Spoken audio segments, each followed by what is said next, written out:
महाराज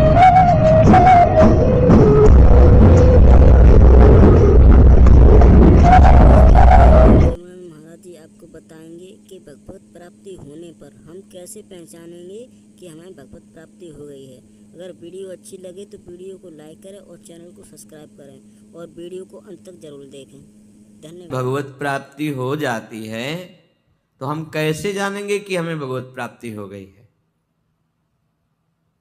अज्ञान की धरा से ही प्रश्न है, क्योंकि जैसे हम भोजन पाते हैं तो हम किसी को बैठालते नहीं कि आप बताना कि हम कब तृप्त हो गए, तो हम रुक जाएंगे। फिर हमारा पेट कब भर गया ये तुम बताना, ऐसा नहीं होता।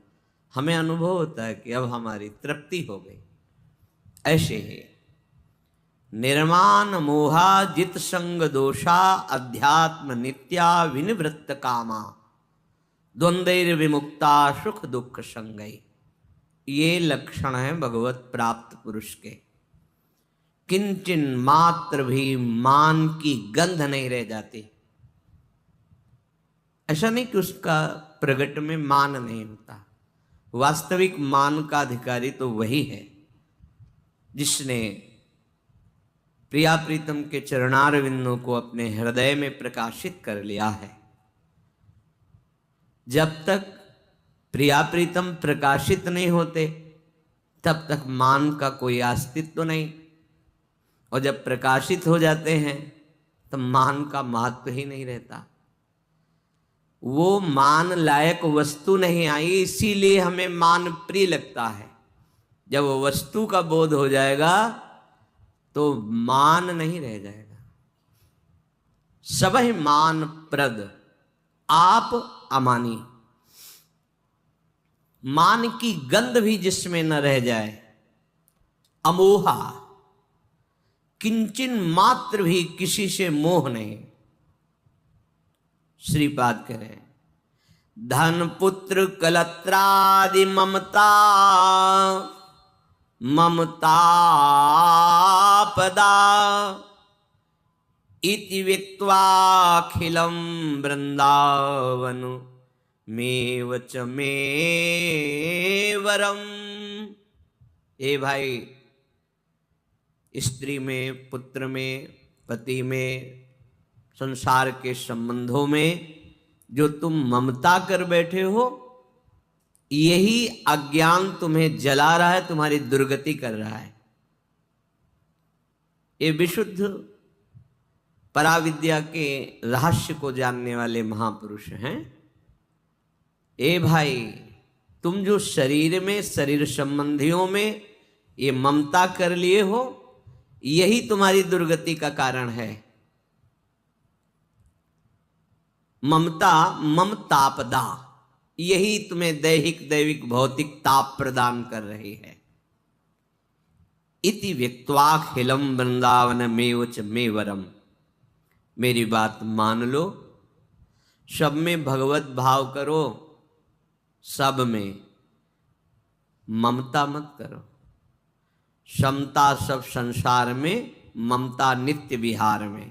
ममता किशोरी किशोर जो में। एक अहमता ममता ये जग में है दुखदाई, ये जब श्री जी की ओर लगे तो होत परम सुखदाई। तात मात सुत दार देह में मति अरुझय मति मंदा, हित किशोर को होय चकोर तू लख वृंदावन चंदा। ये तुम्हारा जन्म वृंदावन चंद युगल सरकार की प्राप्ति के लिए मिला है। सब में भगवत भाव करो, सबकी सेवा करो, पर मोह जनित ममता नहीं। तो जिसको भगवत प्राप्ति हो जाती है, मान की गंध नहीं होती और मोह किसी में नहीं होता, वो ममता रहित महापुरुष होता है। किसी भी संग का कोई भी प्रभाव उस पर नहीं पड़ेगा। जित संग दोषा, चाहे जितनी प्रतिकूल परिस्थिति, प्रतिकूल व्यक्ति, प्रतिकूल वस्तु हो, या अनुकूल परिस्थिति, अनुकूल व्यक्ति, अनुकूल वस्तु हो, उसके हृदय में कोई हलचल नहीं होगी। ना नकारात्मक ना सकारात्मक, ना प्रियता ना अप्रियता। जित संग दोषा। क्यों? ऐसा क्यों? क्योंकि अध्यात्म नित्या, वो इन अनित्य वस्तु व्यक्ति स्थान की जो सार बात है वो समझ चुका है।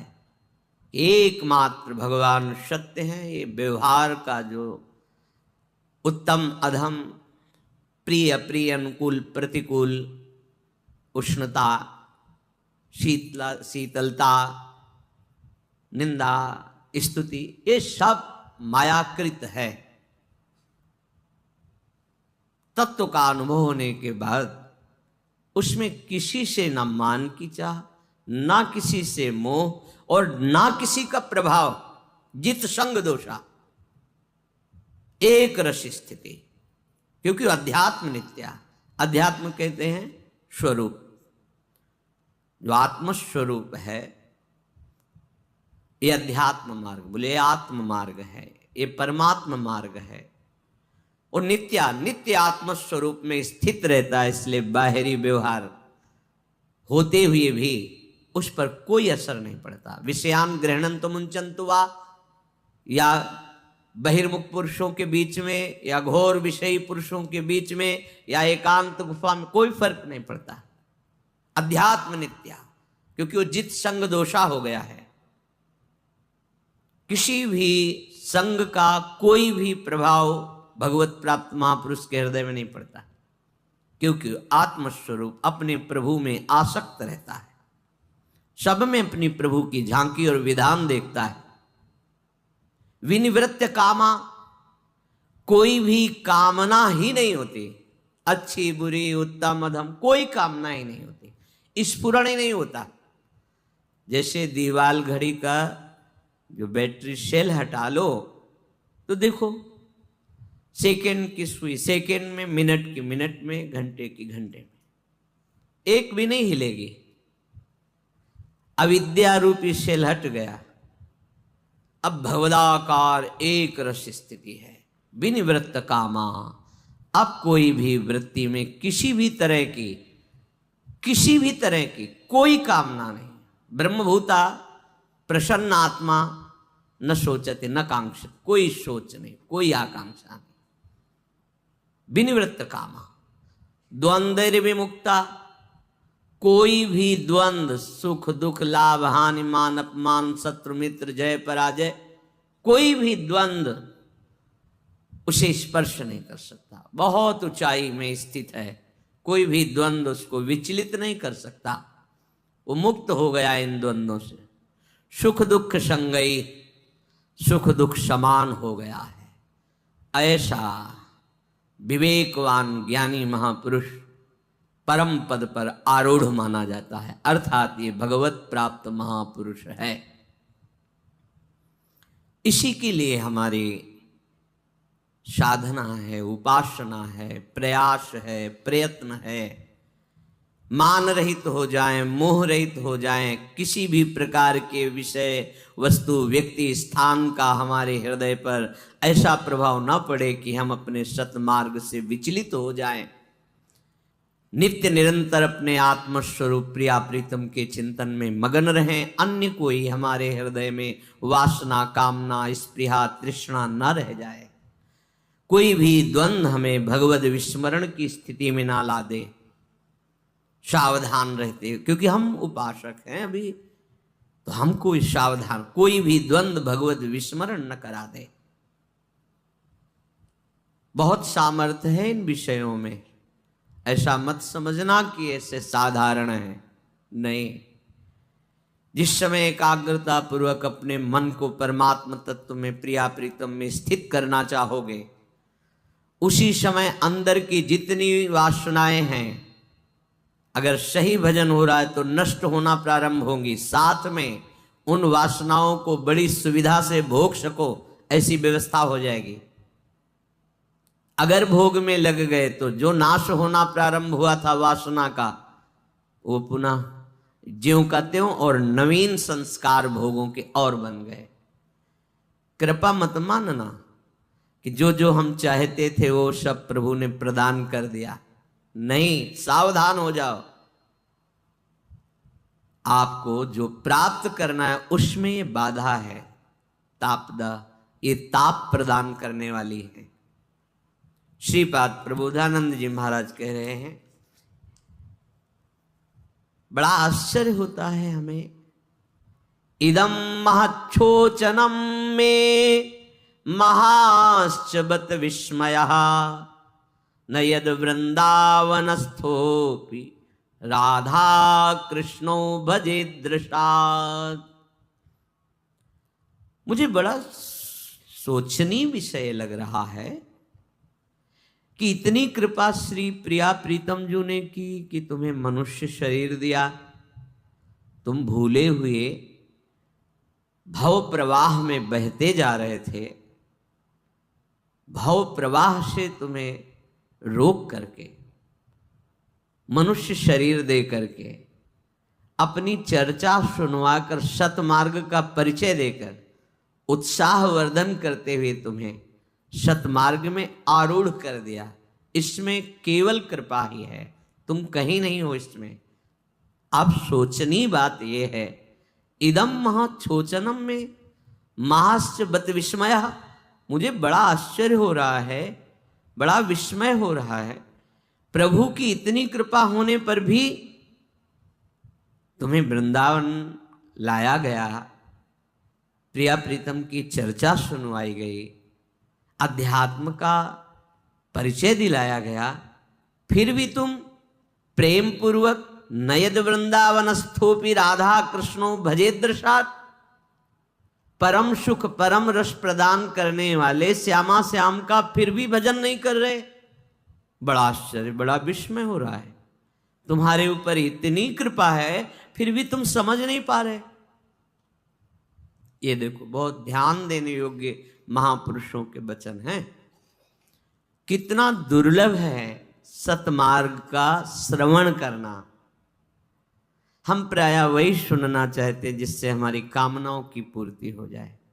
देखने को मिलता है, आप प्रिया प्रीतम के प्रेम की प्राप्ति और भगवत तत्व बोध की प्राप्ति की बात कहो, 2 4 5 राजी सुनने में। ये करो तो धन मिलेगा, ये करो तो पुत्र मिलेगा, ये करो तो विघ्न नष्ट हो जाएंगे, तुम्हें बड़ा भोग मिलेगा, ये करो तो ऐसा हो जाएगा। सब राजी हैं, सब। बस हमारे विघ्न मिटा दो, हम स्वतंत्र होकर खूब एक बार संसार के सब भोगों को भोग ले। अरे पहली बार नहीं, करोड़ों बार ये बात तुम्हारे मन में आई है और करोड़ों बार प्रभु ने वो बात तुम्हें पूरी की कि देख ले, पर फिर शरीर टिकाऊ तो है नहीं, दूसरा शरीर मिला फिर वही कामना, फिर तीसरा शरीर फिर वही, इस जीवन में फिर वही कर ले। पूरे के पूरे जीवन मिट्टी में मिलाते चले आ रहे हैं आप। पहला जीवन नहीं है आपका। बड़ी विचित्र माया है, बहुत विचित्र। इसीलिए कह रहे महाच्छोचनम, केवल शोचनम नहीं, महाच्छोचनम। ये महान शोचनीय बात है। महाश्चबत विस्मय, बड़ा आश्चर्य हो रहा है कि प्रभु ने इतनी कृपा कर दी। बड़ा सच्ची बात, सच्ची बात। एक सीमा में तुम्हें घेर दिया गया, तुम देख नहीं सकते, तुम भोग नहीं सकते। जबरदस्ती तुम्हें भगवत प्राप्ति के लिए प्रभु ने घेर दिया। अब अपना अधिकार ही छीन लेता है। आप हम पर शासन ही नहीं कर सकते, मैं चला, क्योंकि मैं स्वतंत्र भोग। उसको लगता है मेरा जीवन व्यर्थ जा रहा है, यौवन अवस्था व्यर्थ जा रही है, कोई भोग नहीं भोग पा रहा हूं। महाशोचनम, महान शोचनीय बात, नहीं समझ पा रहा। ये मुझे बड़ा आश्चर्य लग रहा है कि तुम्हें सत्संग मिला, वृंदावन धाम आए। ऐसा नहीं कि बुद्धि तुम्हारी समझ नहीं रही, सत्य वस्तु। ये जो निंदा करते हैं ना, ये भी समझते हैं, पर वो इतनी विषयी मलिन हृदय हो गए हैं कि उत्साह नहीं रह गया कदम रखने का परमार्थ में। तो परमार्थ के पथिकों की निंदा करके अपने हृदय की तसल्ली करते हैं। वो सत्य वस्तु को जानते हैं तभी उनको द्वेष हो रहा है। ऐसा नहीं कोई बिल्कुल नहीं जानते, राग होने पर ही द्वेष होता है। जो प्रशंसनीय है उस पर ना चलने के कारण उसकी निंदा होती है। कोई वस्तु हमें ना मिल रही हो तो फिर हम तसल्ली करने के लिए उसकी निंदा करते हैं, अंगूर खट्टे हैं, हमारे पकड़ में आने वाले नहीं, खट्टे हैं। यद्यपि वो बहुत रसीले और मीठे, पर हमारी छलांग नहीं वहां तक पहुंचने की, तो हम निंदा करके तसल्ली करते हैं। इसका मतलब वो जानता है पर मानता नहीं है। जैसे दुर्योधन भगवान से कह रहा है, मैं बहुत अच्छी तरह से धर्म को जानता हूं पर मेरी इसमें रुचि नहीं, और अधर्म को जानता हूं पर उसमें मेरी रुचि है। श्रीपाद कह रहे हैं कि जानते हो तुम कि तुम्हारा एक जीवन निश्चित समय के लिए है, जानते हो तुम कि इन सब भोगों में बहुत बार हमने जन्म नष्ट किए हैं। नहीं ऐसे ज्ञान है तो सत्संग तो दे रहे हैं भगवान, सत्संग दे रहे हैं। ये बड़ी भारी हमारे ऊपर कृपा है जो हमें सत्संग मिल रहा है, ये बड़ा दुर्लभ है। सत्संग मिलना बड़ा दुर्लभ विषय है, बहुत दुर्लभ। सत्संग मिल गया, अगर हमारी वृत्ति आस्था रखती है सत्संग में, वो सुधर जाएगी, सुनते सुनते सुधर जाएगी। लोक चिंता ननो धर्म, चिंता न देहगा, श्रीमद वृंदावने राधा कृष्ण भाव भृतो मम। हे भाई, तुम अब लोक की चिंता मत करो। सच्ची बात है, जितना आप चिंता करोगे उतना ही परेशान हो जाओगे, और जितना आप चिंतन करोगे उतना ही सब ठीक होता चला जाएगा। ये समझ में नहीं आता। हम ठीक करेंगे ना, हमारे ऊपर भार है, तुम क्या जानो, ढोते रहो भार, कुछ ठीक होने वाला नहीं। आज तक ठीक नहीं हुआ। यहाँ जब से सृष्टि हुई, कन्नी बसुली मिस्त्री लेबर सब चल रहे हैं। कहाँ बन रहा है? रोज बन रहा है। कहाँ बन रहा है? ये माया देखो, रोज बन रहा है, जब से हुई तब से बन रहा है, बनता ही रहेगा। बिगड़ता हो, बनता, बिगड़ता, बनता, क्या चल रहा है? जन्मना मरना, जन्मना मरना, भोगना फिर तृष्णा, फिर भोगना, फिर क्या चल रहा है? देखो ना जादू, जादू देखो। थोड़ा विवेक से विचार करो, तुम चिंता मत करो। ये लोक लोकांतर प्रभु के एक अंश में विराजमान है, बड़े सामर्थ्यशाली। एक रोमकूप में करोड़ों ब्रह्मांड वास करते हैं, ऐसे महाविराट भगवान है हमारे, और इतने सूक्ष्म हैं कि सूक्ष्मदर्शी से जिसे तुम देख नहीं सकते हो, वहां भी वो विराजमान है। अणुअणियान महातो महियान, दिखरावा माते हितिन, अद्भुत रूप अखंड, रोम रोम प्रतिलागे, कोटि कोटि ब्रह्मांड, ब्रह्मांड निकाया निर्मित माया, रोम रोम प्रतिवेद कहे। ऐसे प्रभु के आश्रय से आप निश्चिंत हो जाओगे, ऐसे प्रभु के भजन से आप परम सुखी हो जाओगे। मान लीजिए बहुत मलिन बुद्धि है, ऐसी जगह फंसा देगी कि फिर निर्णय नहीं कर पाओगे आप, निर्णय करने की सामर्थ्य नहीं रह जाएगी, और समय ने आपके हाथ से निकल गया, फिर आप ऐसे बंध जाओगे। बस फिर मन यही कहेगा कि अब जैसे जी रहे हैं जीते रहें, बस किसी तरह अब जीवन व्यतीत करना है। फिर एक समय ये बुद्धि निर्णय कर देगी, अब जीने की इच्छा ही नहीं रह गई है, अब तो बस शरीर छूट जाए। हाँ, तो मुक्त हो जाओगे। शरीर छूटने से फिर नया शरीर मिलेगा, फिर वही, फिर इसीलिए लोक चिंता न, मत चिंता करो इस लोक में अब तुम्हारा क्या होगा। नो धर्म चिंता, परम धर्म की प्राप्ति के लिए सर्वधर्मान परित्यज्य, सब धर्मों की पूर्ति हो जाएगी। मातृ ऋण, पितृ ऋण, ऋषि ऋण, देव ऋण, सब ऋणों से मुक्त हो जाओगे जब प्रभु का आश्रय लेकर भजन करते हुए जो कर्तव्य कर्म करोगे, तुम सिद्धावस्था को प्राप्त हो जाओगे। धर्म की भी चिंता नहीं करनी, ना देहगा, हमारे परिवार का हमारा भरण पोषण जलते रहते हैं, वो अनंत ब्रह्मांडों का भरण पोषण वो कर रहा है, तुम्हें दिखाई नहीं दे रहा, तो क्या करें? हाथ पे हाथ धर के बैठ जाए, ऐसा कहीं उपदेश ही नहीं है। अपने कर्तव्य कर्म को करो, चिंता मत करो। भगवत चिंतन परायण होते हुए अपने कर्तव्य कर्म का जो पालन करता है वो भगवत प्राप्त हो जाता है। तुम कर्तव्य कर्म तो करते नहीं हो, चिंता करते हो। चिंता करने के कारण अविद्या अपना अधिकार बढ़ाती जाती है और तुम्हारे द्वारा धर्माचरण होने लगता है। क्यों? क्योंकि तुम्हारा चिंतन ठीक न होने के कारण कर्तव्य अकर्तव्य का निर्णय नहीं कर पाते। अकर्तव्य को कर्तव्य समझ लेते हैं और कर्तव्य से विमुख हो जाते हैं तो चिंता शोक और बढ़ जाती है। राह से समझिए, अगर भगवद आश्रित हो तो आपका अंतःकरण ठीक निर्णय करेगा और कर्तव्य परायण पुरुष को यहां भी परलोक में भी आनंद की प्राप्ति होती है। तो मनुष्य जीवन का प्रधान कर्तव्य है भगवत प्राप्ति। ये तभी हो सकती है जब भगवत आश्रय लेकर के भजन परायण रहते हुए सबकी सेवा करो।